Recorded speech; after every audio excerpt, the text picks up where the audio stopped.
Hi fam, welcome back to our channel, Design on the Dollar. I'm your host Ida, and I know it's been a while since you had a video like this, guys. And I'm sorry, I have so much going on in my life, but you all are a very important part of that as well. And I talked to you about it.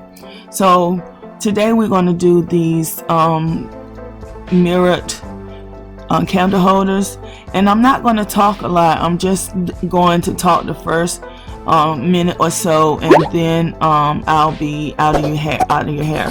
I want to talk to you about the tools I'm going to be using. That tool right there, that package. It's a 105 piece artist knife, precision carving craft knife, stainless steel.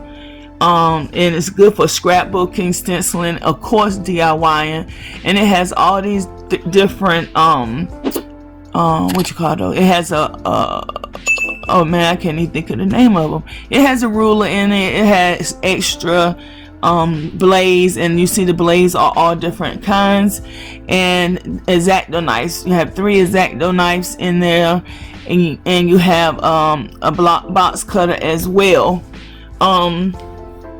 It comes in that container, and it's $11.99 on Amazon, and you can get it from a company called Die Self.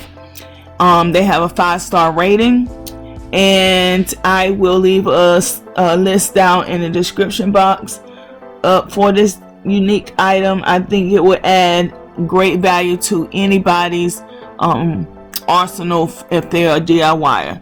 Now guys, I'm gonna get out your hair. I'm gonna let you watch how this goes. And oh guys, this right here, I was gonna use that crystal on top of it, but it didn't look right, so I end up going with a different candle top. So everything is gonna be self-explanatory up here, and you're gonna see me go through a boo-boo, and I'm gonna fix it. I'm gonna correct it. I'm going to come to figure out what's the best way to do it, and I'm gonna just let y'all learn from my trial and error. And guys, I love you, I love you, I love you, I love you to the moon and back again, and I'll talk to you real soon.